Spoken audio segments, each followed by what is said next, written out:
Hey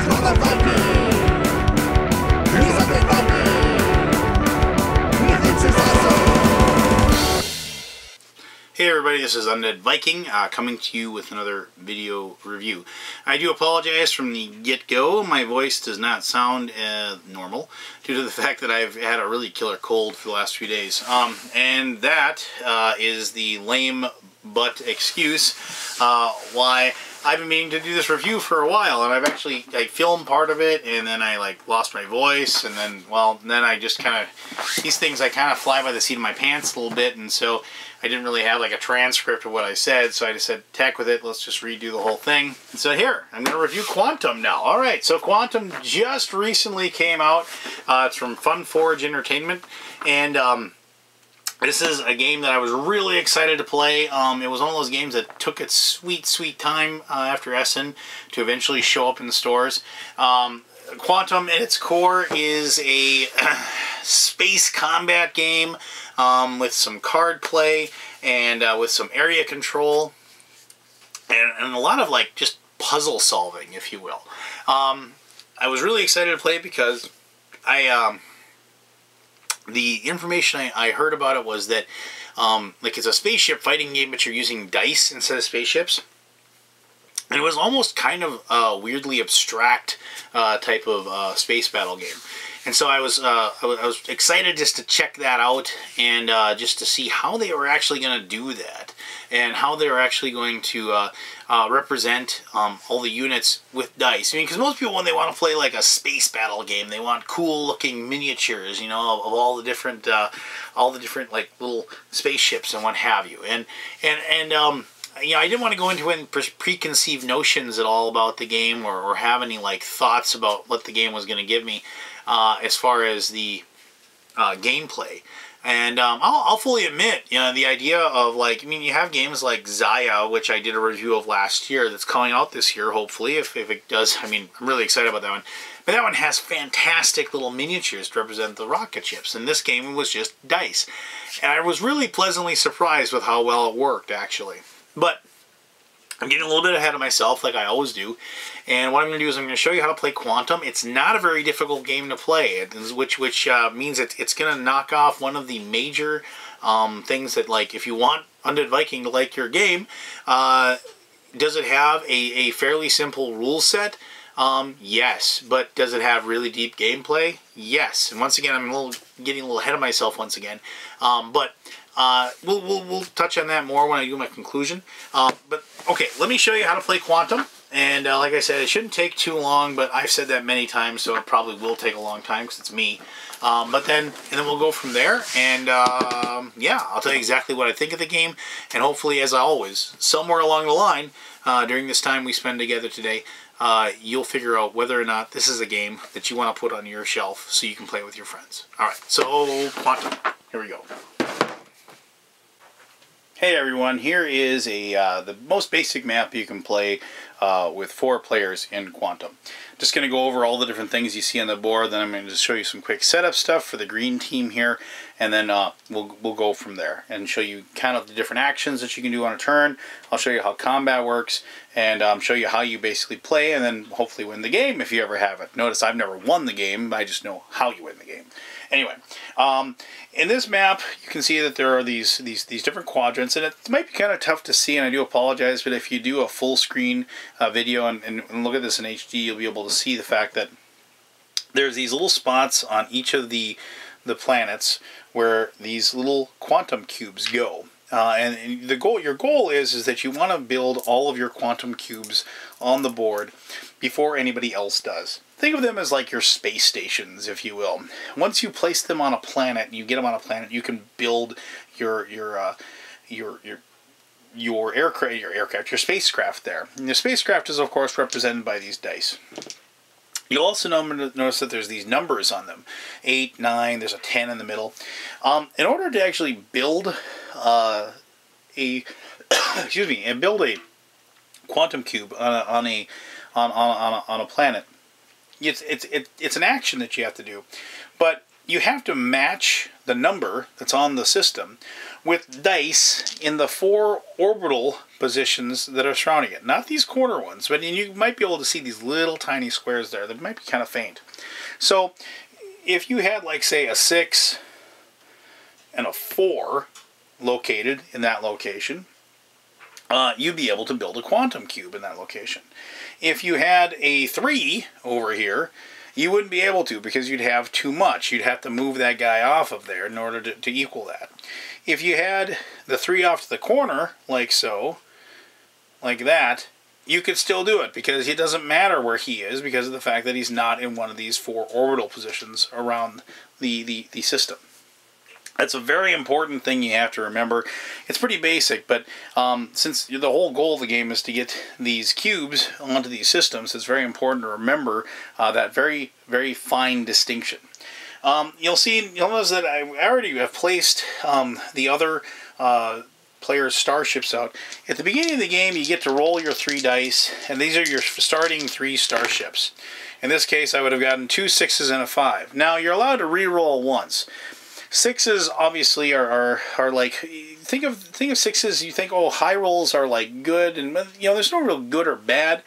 Every one of your spaceships situationally is useful, depending on what's going on in the game at that moment.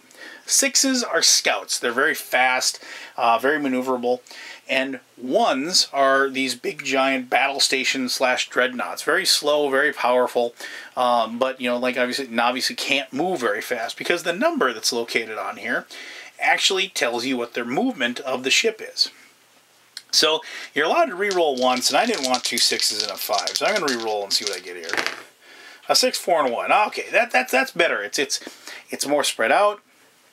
I have more options there, and I'm going to go through exactly what each of the ship's abilities and powers are in a little bit later. But sometimes you want to have a more varied attack, if you will, instead of just focusing on and having a bunch of the same number. A lot of times what'll happen is, because you re-roll the dice a lot to try to make your fleet the way you want to. A lot of times what happens is that it's some bad luck, and what's kind of hilarious in some ways is some people end up with the same kind of ships over and over again when they really need something else. And it's just one of those things about the game that I think a lot of people might find aggravating, but I actually like it, because it teaches you to be use what you get to solve the problems that you have, instead of figuring out what the problem is and then find the solution. If that makes any sense. So after everybody's set up, you will start taking your turns. And in order to determine the first player of the game, you total up the amount that you have. As far as your total amount of power, if you will, basically the pips that are on those dice. So also remember, you have these 2 expansion ships over there. Those just remain off to the side. You don't use those until you actually can draw a card over here, and I'll explain cards in a moment, that allow you to add those ships to your fleet. Anyway, the person with who has the lowest ship total will go first. And so obviously that's going to be red up here. With a 1 and 2 and 3, they have a total of 6. If somebody was actually somehow tied with 6, at that point you just roll a die and see whoever goes first. And then that person will get to make their choices. Now there's several different actions. There's 5 different actions that you can take. And you can take these actions over and over again. There's literally no limit. The only limit is that your ships can only move once a turn. And so you can't move the same ship more than once, unless you get a card or something that allows you to break the rules. But for the most part, they can only move once. And the 3 actions you can do is reconfigure, deploy, move / attack. When you move your ship, if you end up in the same location as another ship, you attack it automatically. Construct and research. Now, I realize that red's supposed to go first, but I'm just going to use this the green down here to show you the different moves, just so you can have an idea of how it works. Reconfigure, excuse me, is really, really easy. You pick up a die. It can either be a die that is in that you have on the board, or if you have on your player board, you have a spot for your quantum cubes. I should have placed those on there. Sorry about that. And then, like, if a ship ever got destroyed, like say the ship got destroyed, whenever a ship gets destroyed, you immediately roll it. And that's very important to remember that. You immediately roll it and you place it. That means that, like, you have an interceptor, like the number 5 ship, waiting in the wings. And that's important to note because other people can see what ships you might be able to bring into play. And it also shows, it lets you know what your ship's going to be able to do once you pull it in. And so you can actually, like, plan ahead. But anyway, we'll put this back on here. I think that was a 4. To reconfigure, all you do is pick up a die that you want to reroll, and you can reroll one that's in the scrapyard as well. And you just roll it again, and you know, I got a 2 now. I'll take that 2 and I'll put it there. Now, if you roll the same number, you get to roll it over and over and over again until you finally get a different number. Very important to remember that. Deploy, pretty much, if this was in the scrapyard, you deploy it and you just put it out into any system that has one of your quantum cubes in it. Now, that is not the movement for that die. It can move now on its turn after you deploy it. But it does take another action, so that would like be 2 of your 3 actions. Moving is an action, pretty straightforward. You just move the die, the number of spaces that it has. You have to move orthogonally, like so. Like, you can't take diagonals unless you're an interceptor. Interceptors are very fast and maneuverable, and so they can actually move diagonally when they count their movement. It's important to note that you can't go through other ships either. So a lot of times, a lot of the things that will happen in the game is that you'll have your own ships blocking movement and things like that, and you'll also have like other people like just getting in your way and things like that purposely, as a matter of fact, trying to prevent you from getting to the spots you have to, or forcing you to have combat with them, if you will. The 4th thing is to construct, and that's when you actually you build a quantum cube. So, like, let's say I had this 2 and this 6 here, and I'll build a quantum cube. You take a quantum cube and you put it in there. Note, building a quantum cube is 2 actions. It uses up 2 of your 3 actions. So you rarely, if ever, unless you get a perfect card that allows you to take an extra move or something like that, you rarely, if ever, get to like move your stuff in and build a quantum cube immediately. It's one of those things where you're moving your ships there, and then people realize what you're going to do, and then they have kind of a turn to come in and swoop in and knock you off your perch to try to keep you from being able to pull that off. And then finally, this is kind of like the catch-all. If you have nothing else you can do, maybe you've only got 2 ships because you lost a couple of battles, you can just do research. And this is your research die. For every action you want, you can raise the research die by 1. Once you get that research die to 6, at that point you can take any of the cards that are out here. I'm just going to take a couple minutes to explain how cards work. The black cards are a one-time effect. It just it takes effect immediately, and they're pretty powerful, actually. Like this expansion card is like the only card that you can use that'll actually add a ship that's when you're waiting to build that. Relocation. Immediately move a quantum cube. You can move another player's quantum cube to a planet without one of their cubes. So you can move around. And I should have mentioned this too. You can't, after you have a quantum cube on a planet, you can't have another quantum cube on there. So, that's so you can't just like perch back here and just build 3 up. You actually have to move out and place more quantum cubes. These cards are like permanent abilities, and you have these spots you'll see over here on the side of the board where you place these. You can have 3 at any time. If you want to take another one, you can replace one that you have. But like here, you have Arrogant, extra action for the most ships. If at the start of your turn you have more ships than the player than any other player, you get an extra action. So, pretty powerful if you have that. Let's just look at all 3 of them just to give you an idea of these little powers. Tyrannical, once per turn as a free action, you may reduce your research by 1 and gain a dominance. Well, obviously that'd be really good, and I'll explain why. Dominance I'll explain in just a moment here. And Rational. Instead of rolling for weapons and defenses, all of your combat die rolls are considered to be a 3. So now you like if you have this card, and I had this card once in one time when I played it, it removed the randomness on my end for combat, but then I didn't have to worry about like having bad luck and rolling really poorly with some of my tougher ships, my 1s and my 2s. Now, I mentioned dominance. Anytime you're in battle and you win a battle, you get to raise your dominance by 1. Anytime you lose a battle, you're forced to lower your dominance by 1. If you ever get your dominance to level 6, you get to immediately place a quantum cube in any location on the board, as long as you don't have a quantum cube in that planet already. Obviously, being able to get your dominance up, like with Tyrannical, is a very powerful ability. And because you don't have to go through the process of getting ships around the planet and then taking the 2 actions to construct your quantum cube and so forth. And so, obviously very good. Just quickly tell you how combat works. If you have a ship like this and another ship enters that area, same area, the combat's going to occur. So in this case we have a 4 and a 2. Now when combat occurs, each person's going to roll a die. And they give you these 2 dice. Black is for attack. White is for defense. So, pretty standard. As the attacker, you get a bonus, because the attacker, you just need to equal the roll of the other person or be greater. So, like, a lot of times when you play games, defense wins ties. Not in this game. So, like in this case, the 4 is defending to the 2. The 2 rolls their attack die.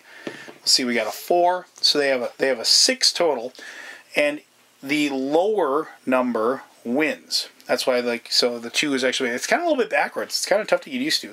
So the only way the blue can win is if they roll a 1. Let's see if I get it. No, I don't. So in this case, they would destroy. Blue would immediately roll this die and place it in their scrapyard on their player board. I would take that out. I would increase my dominance to 2. Now, if I had rolled a 1 on defense, the attacker doesn't get destroyed. The attacker just is kind of forced back to the spot that they moved from to do the attack, and it maintains the location that they're in.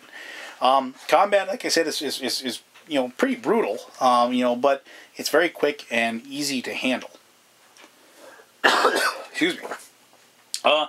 Other than that, that's pretty much all of the different things, how the game works. I'm going to tell you really quickly what each of the ships do, so you just have an idea of the tactics that are surrounding them. These big, giant, 1 battle station dreadnought guys, I call them dreadnoughts, they're called battle stations, but they have the ability to do like a long-range strike. They don't have to move into the spot to attack. They can, once per turn, make an attack, like as long as they're a space away, and they can attack the one that's there. You can actually, like this case, if red was here, it could move here, attack the 4, destroy the 4, be in that place, and then use the strike ability to attack. The special abilities of the ships never use up an action. As a matter of fact, like cards will tell you to do things, unless the cards say, as an action, do this. It isn't. So just remember that. But you could then have two attacks with your big battle station and perhaps win a couple of battles. Transports, like 2s.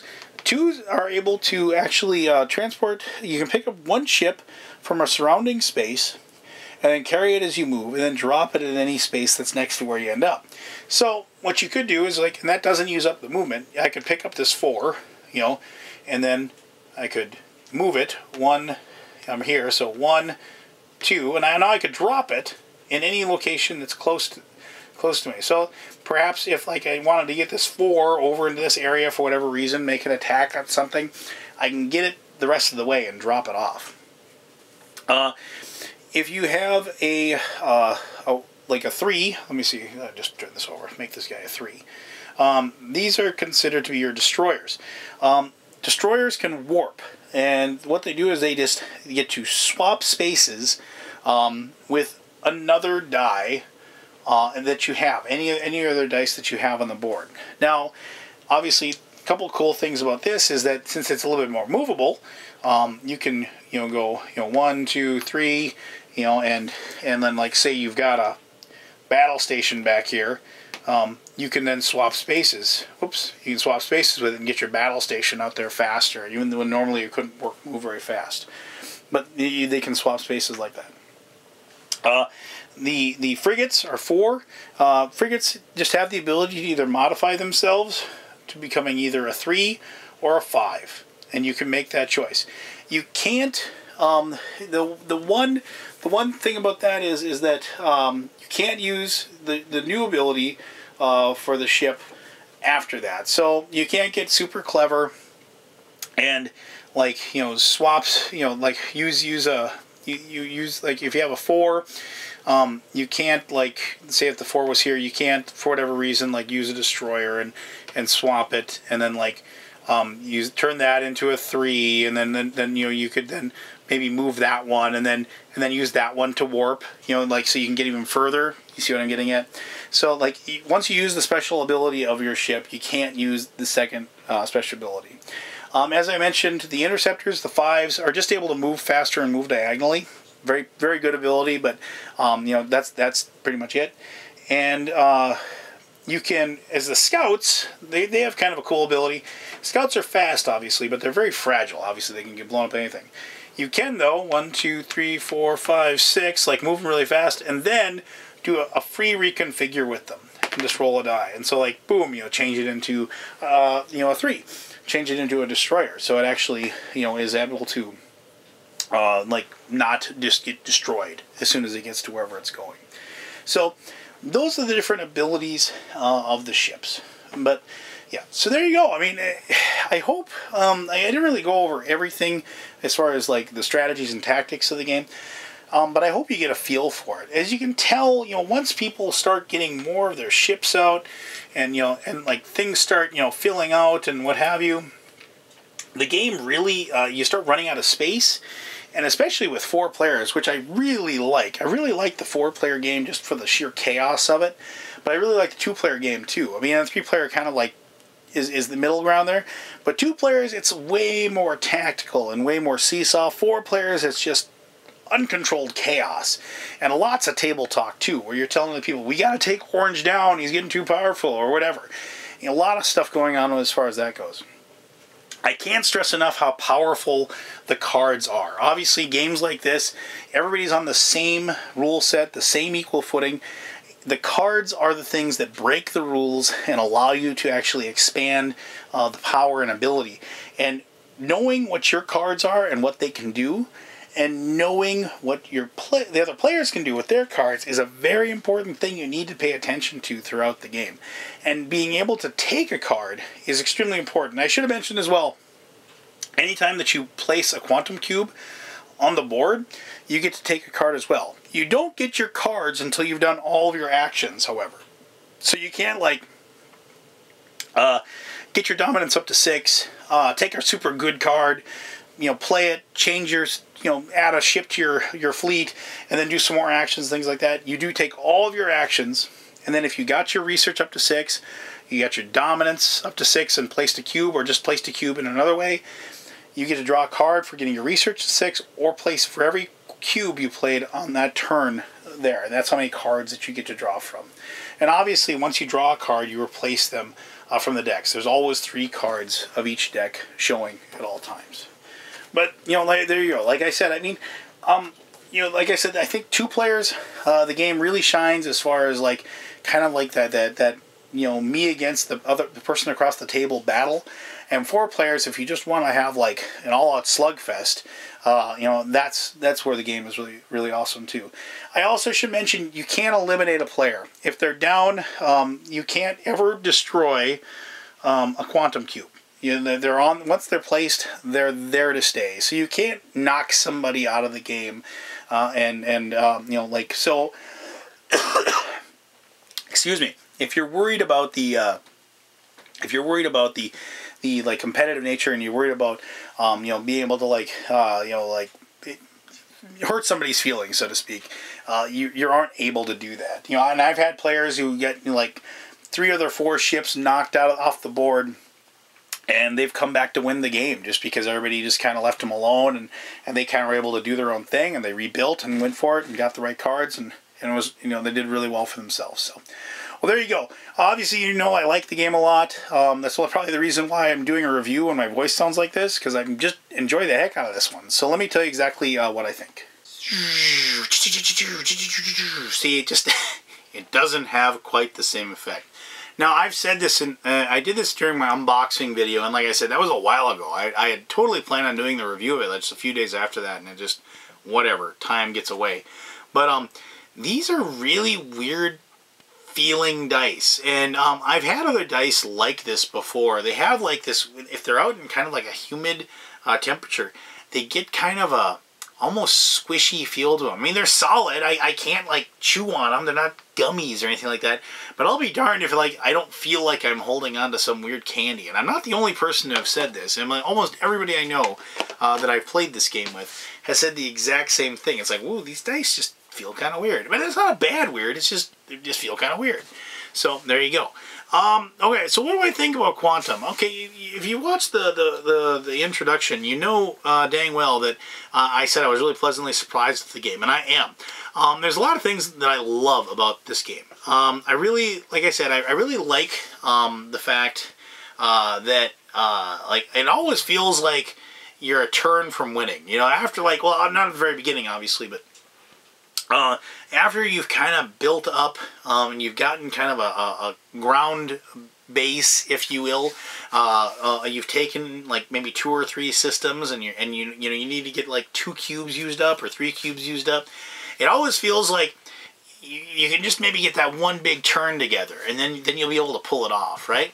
And the cool thing is that kind of race atmosphere really makes every turn that you take at that point very both like nail biting, if you will, and also like it makes you feel smart when you actually do pull it off.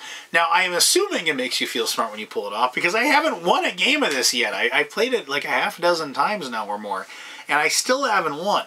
It seems like everybody else, like the next turn I would have been able to pull off the win, and somebody else is always a turn ahead of me. And I'm having trouble weighing that portion of figuring out when I need to knock somebody down a peg, and then spend some time trying to better myself. And there's ways you can do that at the same time. And usually, if you're knocking somebody down, obviously you're just helping yourself out as well. But sometimes like people will just take an entire turn of just doing science and things like that and research, and I can see that. I can see why that would work, or why it's useful at that time. But it just seems like, I'm always like recently I played a game and I had a bunch of the dreadnoughts moving very slow, right? And I had this perfect combination of cards, and I was going to be able to just obliterate everybody. But the problem was, it was like everybody would just realize that and just ran away from me, and I wasn't able to catch up. And I was stuck in a situation where I had to switch up what I wanted to do. But the cards I had didn't really facilitate a very good ability for what I had. And so it was those difficult decisions. And I eventually did dismantle my fleet, basically, and change them around, and I came within a turn of winning. Now, if I'd done that maybe a turn earlier, I could have probably pulled it off. But I was like, and that's why I like games like this, because it's one of those things where I put it away and I'm like, oh, I should have done that. And I kind of file that away in this brain I have if there's any room left. And I remember that for the next time I play. The big thing about this game is you have to kind of always be aware of how close your opponents are to winning. And you have to always be aware of what you need to do to kind of, do whatever you possibly... You have to put yourself in a position where you can actually directly affect them.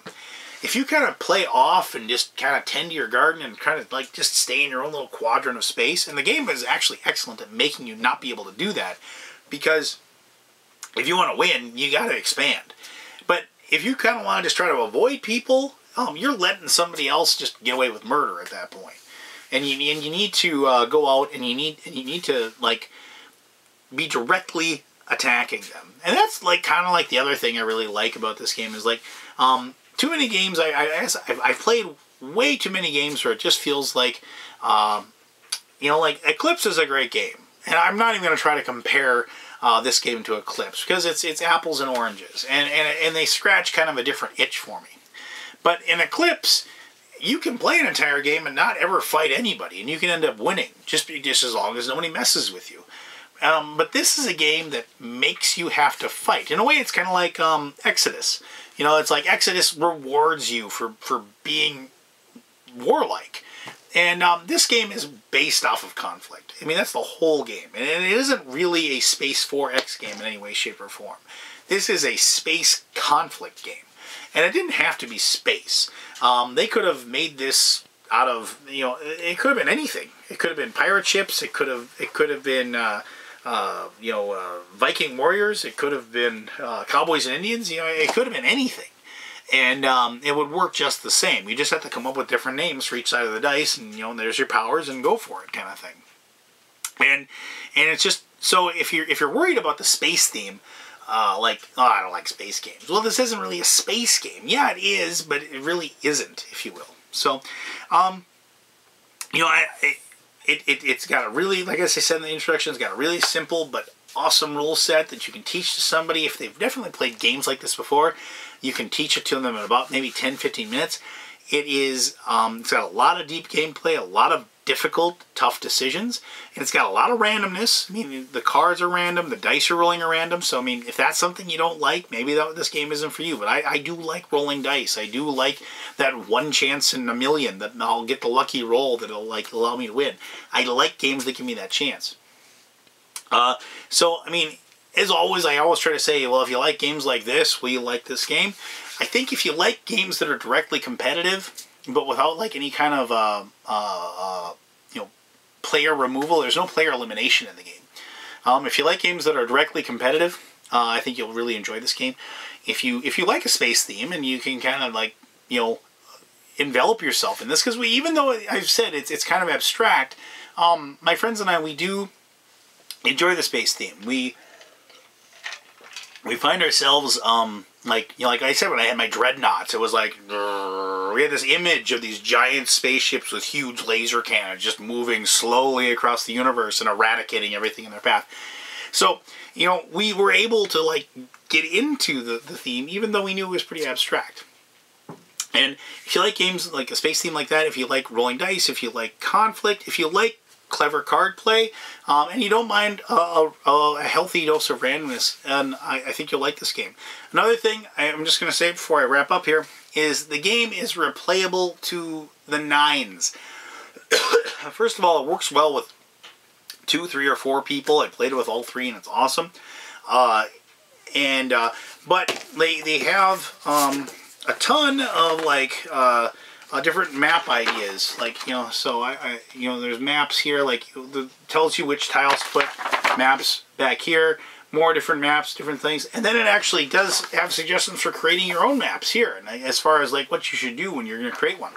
And so these tiles that you get, I mean, you can use them for whatever. You get a ton of them, and you can make whatever shapes you want. And each time you make something different, it's just you're changing it up. You're making it a little bit more difficult, and you're making it a little more interesting, and making it, or, you know, or you're easy. It doesn't necessarily have to be ever more easy, but I mean, just the strategies that you had in the game before might not necessarily work with the way the board is set up in the next one. So there you go. I guess if I had to nitpick. And I realize, and I'm going to make this comment, and I realize that it's kind of baseless in a lot of ways, is that you have these, like, these player boards, right? And, like, these guys are cool, you know, the green guys. But, you know, you have these player boards, and it's cool and all that you get these cool player boards, and the components in the game are awesome. But it doesn't make any difference. They're all the same. And so I kind of wish that these things would have been different, I guess, in some way. But I realize that's probably not even a viable option, or in the cards. I could see them maybe with an expansion, switching it up. But I kind of realize why, because, as I said, this is kind of an abstract game, and it's just like they want to put everybody in the same footing, and then make sure that everybody's, like, on the same base, and then go from there, kind of thing. So there you go. All right, well, thank you very much for putting up with my weird voice, and thank you very much for watching my review of Quantum. If you have any questions or concerns or ideas, please post them down below. Thank you, as I said. Also, thank you very much to Bobby Stickle at GTS Distribution for being kind enough to send me this game so I could review it for you. And, well, there you go. Until next time, this was Undead Viking with a really weird voice because of my cold. And I appreciate you taking the time to watch this video. Until the next time you watch another of my videos, you have yourself an awesome day. All right, bye-bye now.